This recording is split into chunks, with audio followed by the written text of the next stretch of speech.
Então, bom dia, senhores. Vamos lá? Vamos continuar com a nossa aulinha. Lembrando, nós estamos falando sobre matemática financeira. Na semana passada, nós falamos sobre o juros simples, não é? E um pouquinho sobre grandezas. A diferença entre uma grandeza direta, uma proporção inversa. E hoje, para fechar, nós vamos falar sobre os juros compostos. Beleza? Então, em seguida a isso, dada essa aula, eu vou disponibilizar uma lista, você vai resolver para mim. Eu vou ver se eu deixo aí uma aulinha gravada com algumas resoluções de alguns exercícios, a mais daqueles que faremos hoje, tá? Lembrando que as minhas listas elas vão ficar resolvidas aqui no Instagram do professor Marcos Flávio. Qualquer dúvida que você tenha aí, mesmo durante esse mês de julho, se ainda assim uma dúvida teórica ou uma dúvida na resolução de um exercício, entra lá no Instagram do professor Marcos Flávio, manda essa dúvida para mim, que assim que eu enxergar o seu pedido, eu vou te trazer a sua resposta. Beleza? Então vamos lá, vamos ao assunto de hoje, juro composto. Antes de falarmos propriamente do juro composto, eu queria lembrar com você o seguinte.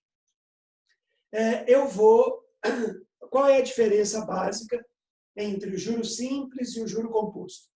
O juro simples ele é um fator de correção baseado no valor inicial. A gente assemelha isso a uma progressão aritmética. Então, exemplo. Eu tenho uma casa de R$1 milhão e eu quero alugar essa casa. Uma vez definido o valor do aluguel, seja lá 0,5%, então, 0,5%, 1 milhão, R$5 mil. Então, ao longo do ano, você vai pagar sempre R$5 mil. Por quê? Porque é 0,5% calculado sobre o valor do imóvel. Se esse imóvel não tem o seu valor corrigido, significa que o valor do aluguel também não é corrigido. Então, isso seria juro simples. Agora, qual é a diferença essencial do juro composto? É que o juro composto, o valor dos juros, ele é agregado ao valor inicial. Logo, esse valor inicial aumenta. E se o valor inicial aumenta, o juro correspondente também aumenta. Então, me ajuda aqui, vamos entender esse raciocínio. Eu tenho um capital, esse capital sofre um acréscimo percentual, e você lembra que acréscimo percentual é multiplicar por 1 mais i, em que esse 1 representa aquilo que você já tem, e esse i, que é o símbolo de porcentagem aqui, que esse i representa o percentual que está sendo acrescido. Então, pegar um valor e multiplicar por 1 mais i é dar a ele um acréscimo percentual. Então, eu tenho um valor, esse valor cresceu. Quando esse valor cresceu, eu passei a chamar ele de montante. Aí, o que eu faço? Agora, eu vou pegar este montante e esse montante sofre um novo acréscimo. Certinho? Esse montante sofre um novo acréscimo.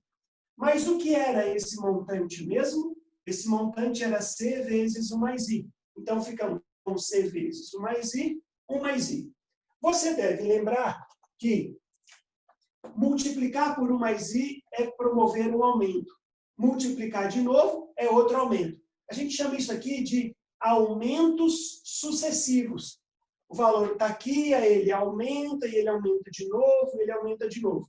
Então, o juro composto nada mais é do que uma sequência de aumentos sucessivos em relação sempre a uma mesma taxa. Então, vem cá. Então, olha lá. Esse capital gerou esse montante. Agora, este montante gera o próximo. Esse montante gera o próximo. E assim sucessivamente. E com isso, nós conseguimos idealizar essa formulazinha. Um montante, após T intervalos de tempo, vai ser dado pelo capital vezes 1 mais a taxa elevado ao tempo. Quando eu falo que o tempo é um expoente, surge aqui alguns problemas. Primeiro, vamos falar da equivalência de taxas. Se você olhar no seu materialzinho aí, você vai ver que no juro simples, eu falei assim para você. A taxa ao mês equivale a 30 vezes a taxa ao dia. Que a taxa ao ano equivale a 12 vezes a taxa ao mês. Certinho? Agora, olha só o complicador no juro composto. Como o tempo agora é um expoente, e o fator de correção é a expressão 1 mais i, então agora vamos ficar assim, ó.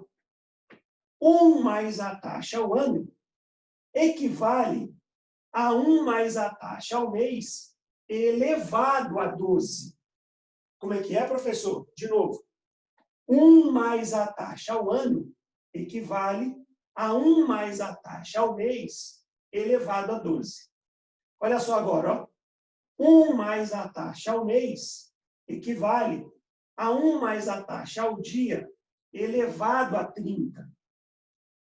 E, consequência disso, 1 mais a taxa ao ano equivale a 1 mais a taxa ao dia elevado a 360. Certinho?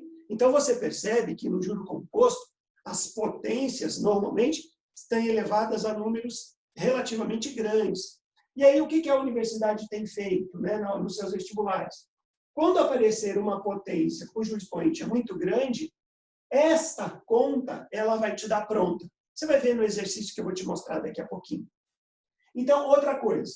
Como a nossa fórmula do juro composto, o tempo é um expoente, toda vez que no exercício ele me pedir o tempo, é muito provável que eu precise usar esse recurso, que é um recurso que você ama de paixão.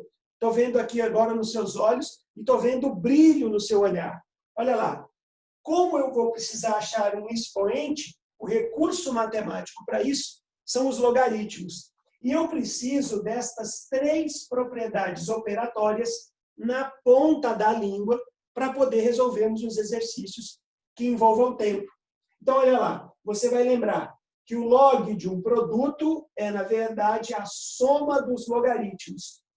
Que o log de uma divisão é, na verdade, a diferença dos logaritmos. E o log de uma potência, esse expoente do logaritmando, cai para frente do log e vira um fator. Então, eu vou precisar destas 3 propriedades operatórias para resolvermos os exercícios de logaritmo, toda vez que estes envolvam o tempo. E se ele me perguntar, quanto tempo para que um capital duplique, triplique, quadruplique? Perguntou tempo, provavelmente você terá que usar log como recurso de resolução. Beleza? Eu vou esperar você dar uma printadinha nessa tela para eu poder fazer alguns exemplos com você de aplicação dessa teoriazinha de juro composto. E quero reiterar, uma vez recebida a lista, quando você for resolver a lista, se houver dúvida, você vai colocar essa dúvida para mim aqui pelo Instagram. Espera aí que tem uma situação aqui. Danilo perguntou assim, e se eu tiver aplicações todo mês, exemplo, juro composto, eu faço a soma de PG? Isso, meu velho. Existem aí fórmulas prontas, né? Quando você pega um material específico de matemática financeira, existem aí. Mas eu vou te mostrar como que a gente recai nessa somazinha de PG que você citou aqui. Só vou esperar você dar uma printadinha na tela para que a gente possa fazer essa explicação.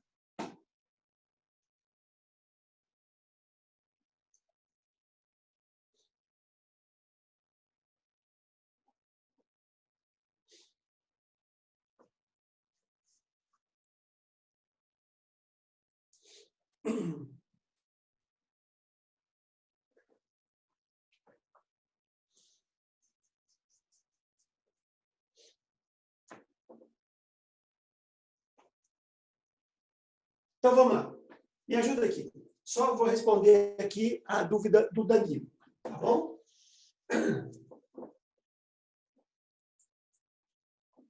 Danilão, imagina o seguinte. Como é que funciona a sua poupança, né? A poupança. A poupança. Olha essa situação. Você foi lá hoje, nós estamos aqui no mês de junho.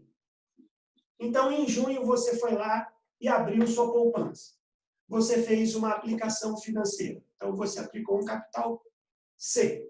Certinho? Quando chegar em julho, o que vai acontecer? Esse seu capital C ganhou uns juros.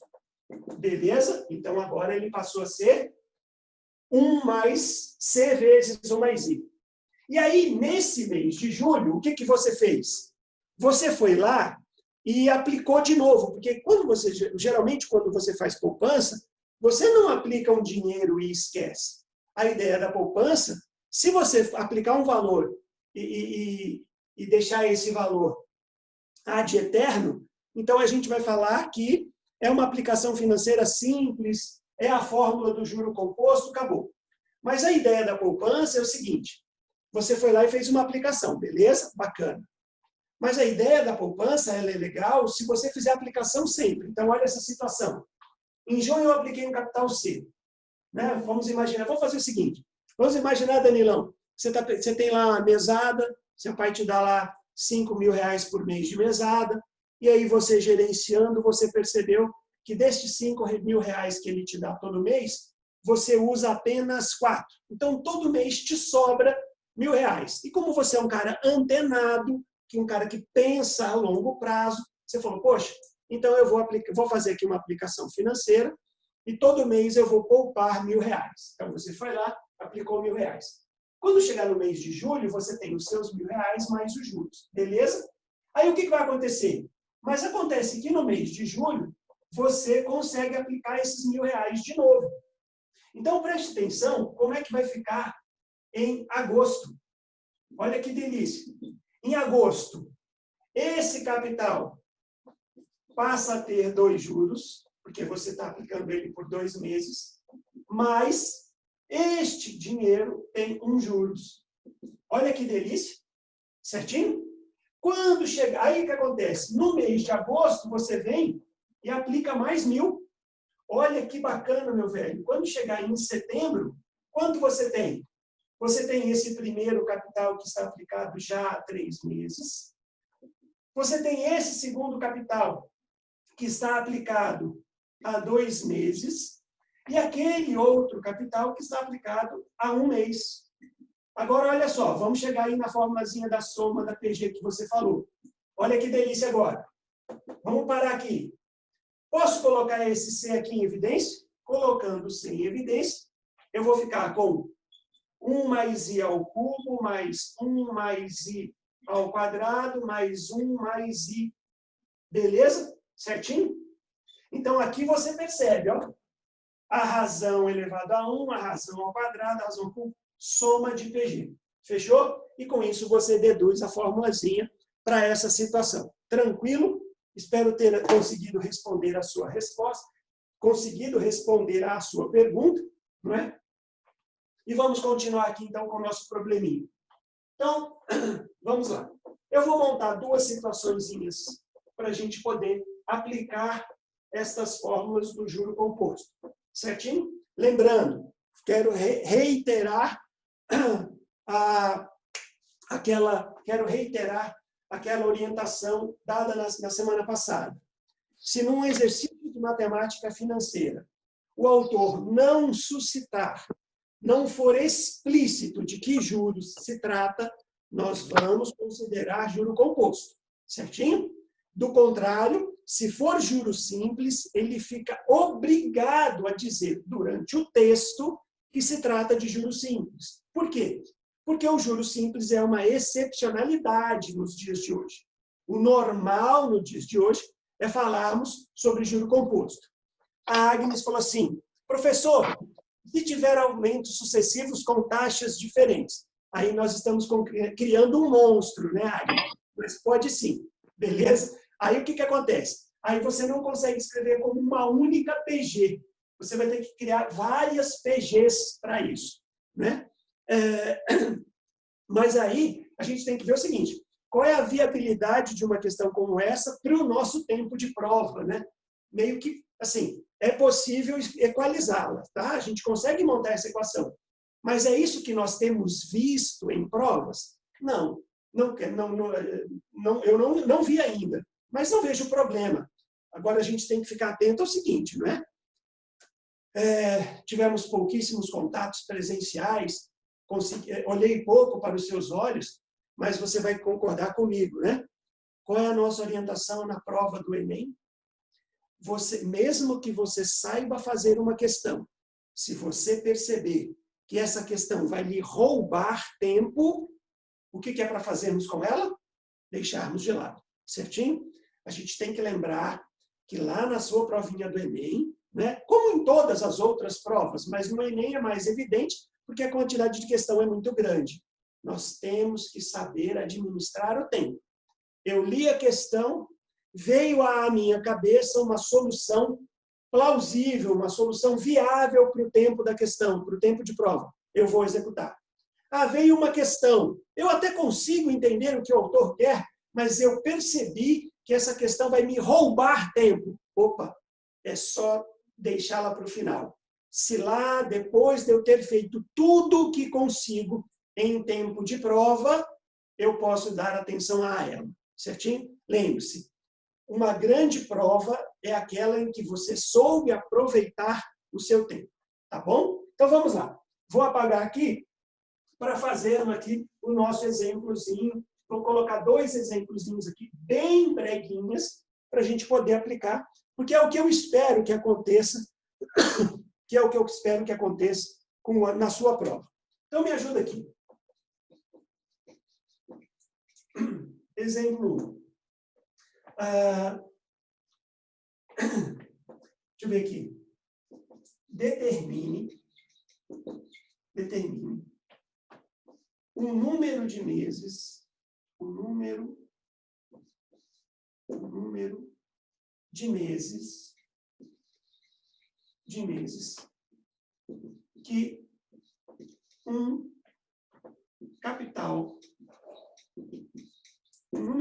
que um capital necessita para dobrar o seu valor. A uma taxa de 0,6% ao mês. Então, determine o número de meses que um capital necessita para dobrar o seu valor a uma taxa de 0,6% ao mês. Beleza? Como você percebe, nesse texto bem simplório, eu não falei de que tipo de capitalização é. Então, né? Mas pelo fato de você entender que isso aqui é uma aplicação financeira, né? O que você vai falar? Bom, o Marcos Flávio falou que quando ele não suscitar o tipo de capitalização, é para eu considerar juro composto. Então, nós vamos vir aqui e vamos usar essa ferramenta. O montante é o capital, 1 mais a taxa, elevada ao tempo. Detalhe, maldade da minha parte. O que esse cara vai fazer? E isso é notório, viu, gente? Ele vai te dar as informações necessárias. Então, ele vai falar assim, adote log de 1,006 igual a 0,0025. E esse outro, ele também dá. Embora essa outra informação, com certeza, você sabe. Adote log de 2 igual a 0,301. O log de 2 a gente acaba sem querer decorando em função da quantidade de vezes que a gente usa, não é? Certinho? Então, vamos de novo. Determine o número de meses que um capital necessita para dobrar o seu valor, a uma taxa de 6% ao mês. E ele me deu que o log de 1,006 é 0,0025 e que o log de 2 é 0,301. Então, vamos agora executar esse exercício. Você vai perceber que é aplicação direta de fórmula. Então, se é uma aplicação direta de fórmula, você vai ver que a essência desse exercício nem é saber o juro composto. É, na verdade, saber usar as propriedades de logaritmo. Então, vamos lá. Vamos respirar aqui. O que ele quer? Ele quer que o meu montante seja o dobro do capital. Então, ele quer que o meu montante seja o dobro do capital. Então, eu vou pegar as informações e vou colocar na minha fórmula. Então, olha lá. 2Cs é igual a C vezes 1 mais a taxa. Se a taxa é de 6% ao mês, então fica 1 mais 0,006. Certinho? Elevado ao tempo. Perceba que este C simplifica aquele, ou seja, o valor do capital pouco importa aqui. Não é? Então, nós ficamos assim, ó, 2 é igual a 1,006 elevado a t. Senhores, o que nós temos aqui ó, é uma equação exponencial. É uma equação exponencial. Só que é uma equação exponencial onde eu não consigo visualizar de forma direta o valor do t. É diferente. Imagine, olha só essa situação. Vamos pegar aqui um contra-exemplo. Imagine que você tivesse assim, ó, 27 é igual a 3 elevado a t. Poxa, você sabe, aqui eu tenho uma equação exponencial, mas você sabe que o 27 é uma potência de 3. Então, fica assim, ó, 3 ao cubo igual a 3 elevado a t, e aí você conclui que o t é 3. A gente chama isso aqui de equação exponencial básica, equação exponencial imediata. Você conseguiu visualizar o t, sem precisar de outros recursos. Não é o que acontece no nosso problema.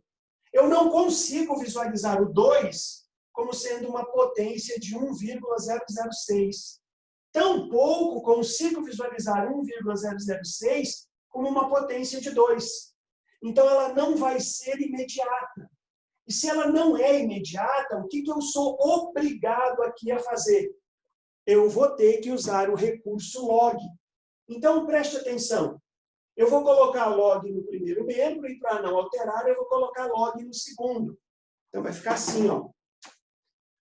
Log de 2, isso é igual a log de 1,006 elevado a t. Vamos devagar. O log de 2 eu tenho. O log de 1,006 eu também tenho. Mas antes disso, eu tenho que fazer o quê com esse expoente?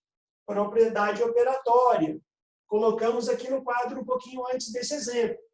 Esse expoente vai cair e virar fator. Então, ficou assim, ó. Log de 2 é igual a t vezes log de 1,006. Agora sim. E só agora eu vou fazer a substituição dos respectivos valores dos logaritmos. Certinho? Como o meu quadro é pequeno, eu vou esperar você dar uma printadinha na tela para que eu possa apagar aqui esse enunciado e continuar com a nossa resolução.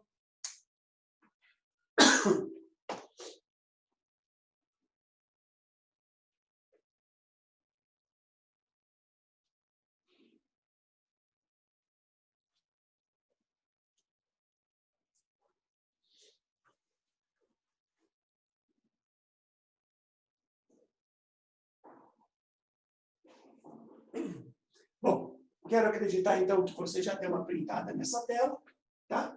E eu vou, então, aqui apagar esse texto para poder continuar a nossa resolução.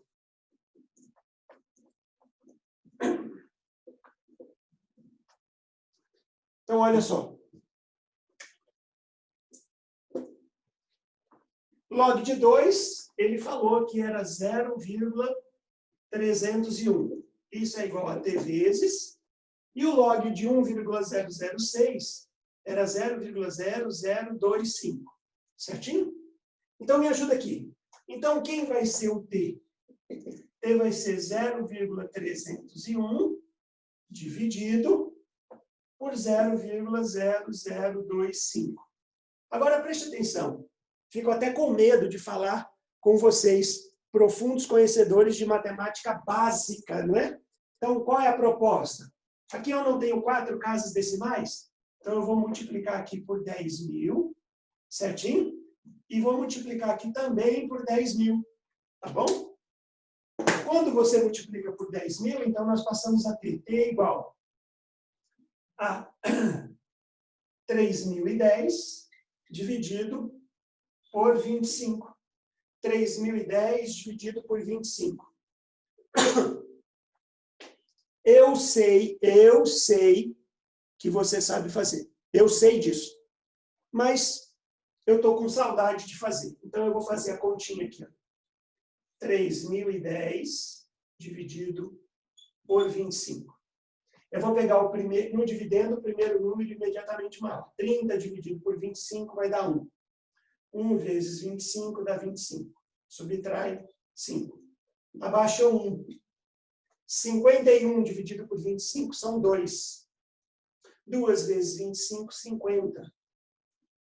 Sobra 1. Abaixa o 0. Presta atenção agora.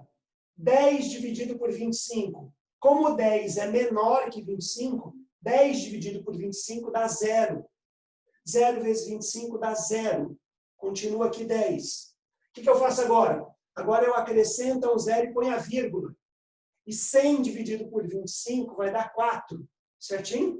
Que vai dar 100, 0. Então, preste atenção na nossa resposta. A nossa resposta deu 120,4. Certinho? Eu perguntei a você.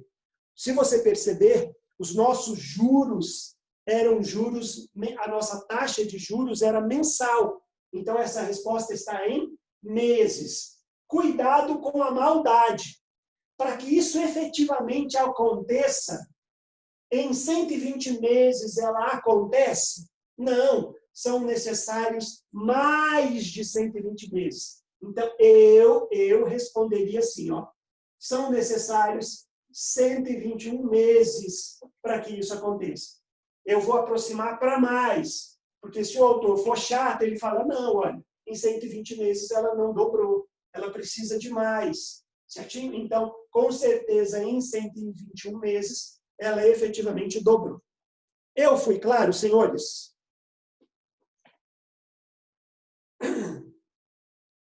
Sim. Sim. Beleza. Professor, na hora de dividir o 10, eu não poderia só acrescentar o 0 e já colocar a vírgula no 12? Não. Cara, você lembra que eu tenho um curso de matemática básica, né?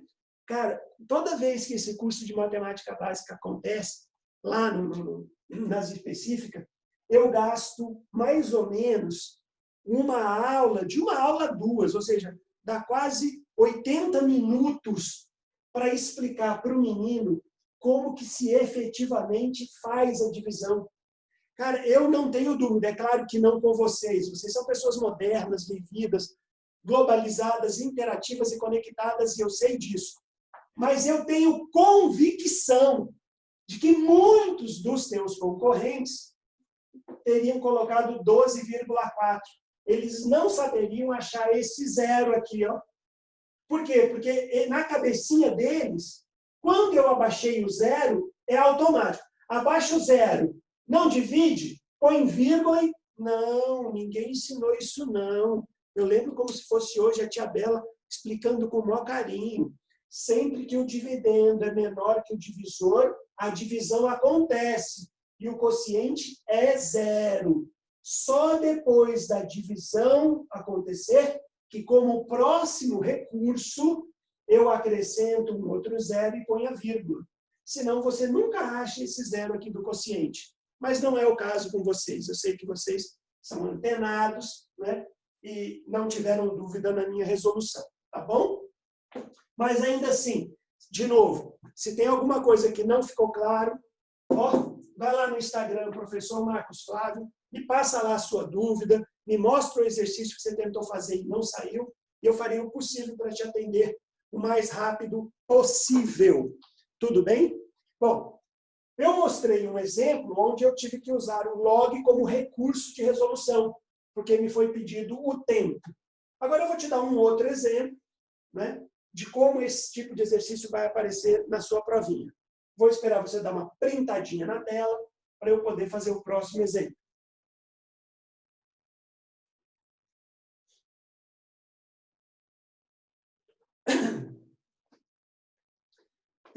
Eu sempre me perco. Daiane, me socorre, quantos minutos eu tenho? 8 minutos, professor. Que coisa boa. Obrigado, obrigado. Então, vamos lá. Então, vai ser perfeito para a gente fazer um próximo exemplo. Então, deixa eu apagar esse aqui.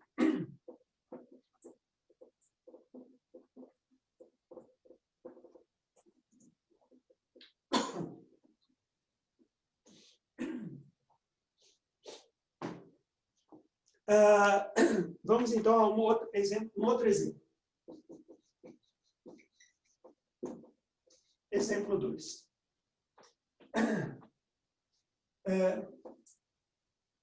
O senhor Godofredo,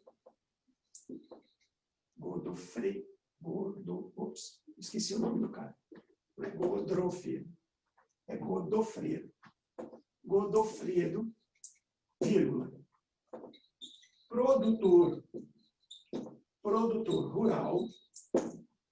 O senhor Godofredo, produtor rural, pegou um empréstimo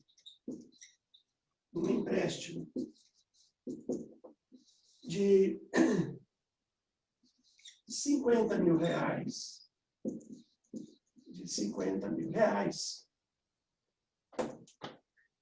para liquidá-lo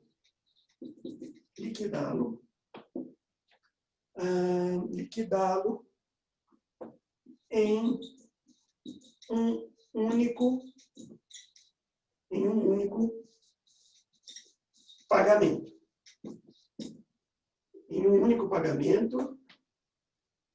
Em um único pagamento. Se os juros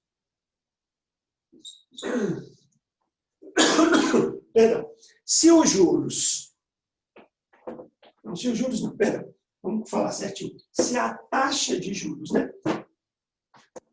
Se a taxa de juros for de 1,2% ao mês,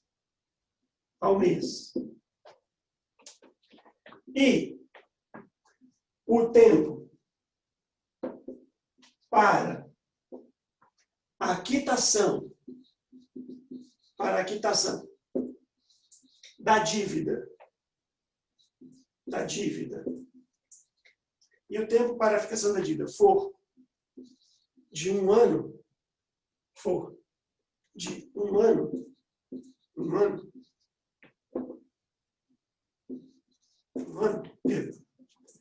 qual o valor do pagamento futuro?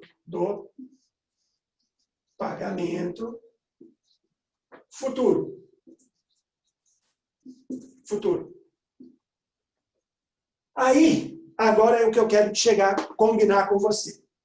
Preste atenção nesse exercício. Esse autor, ele vai me dar uma informação.